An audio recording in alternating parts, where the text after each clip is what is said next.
for the first time, the subculture was dominated by white people instead of in the 30s. It was mostly black people in the jazz community that Yeah, created this subculture of resistance. But yeah, and in the 40s as well, in the 50s, that these writers from New York City yeah. kind of took it upon themselves to demystify and destigmatize cannabis, and then they kind of let loose the Beat Generation, these white jazz enthusiast hipsters, That's and what. and then the subculture spilled out into the white community, and it's grown ever since then. Yeah, I was so fascinated by the book that you mentioned, Ceremonial Chemistry. Thomas Saz. That's Wow. he becomes the hero of the 1970s. I basically portray him as the most progressive voice in the 1970s who upheld the concept of medical autonomy Yep. at a time when even pot activists were not doing so. So he, I'm a libertarian socialist. He's more of a libertarian, just pure libertarian. But he's definitely one of my heroes.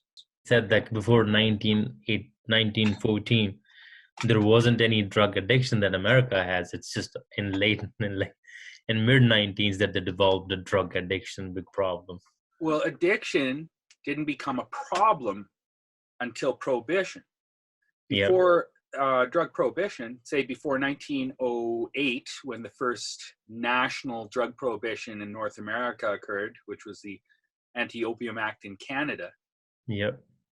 Before 1908, addiction simply meant attraction, like attraction to cards, attraction to games, attraction to politics. And it could be negative or positive depending upon the effects of that attraction. But it became pathological, inherently pathological, when drugs became prohibited. So that was an astute observation by Mr. Saz.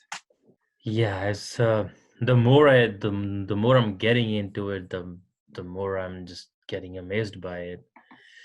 Have you read any Kerouac or Ginsberg or Burroughs?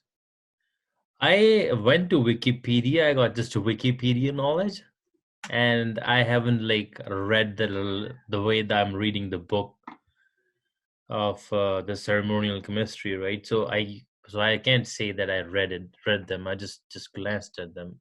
There are amazing, wonderful, and terrible elements to all three of them. For example, Kerouac was an alcoholic and kind of a Christian fundamentalist in some ways too.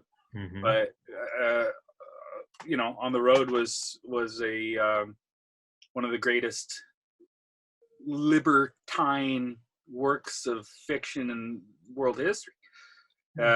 Burroughs shot his wife in a bizarre game of William Tell kind of thing. Yeah, and got away with it, and kind of had a misogynistic side, but he was probably one of the greatest voices against fascism and totalitarianism in the form of the drug war that the world has ever seen. If you want to check out some Burroughs, I recommend the film Drugstore Cowboy. Without these three guys, I don't know what the world would look like. It'd be all one big Philippines genocidal nightmare where people like me are hunted down by death squads.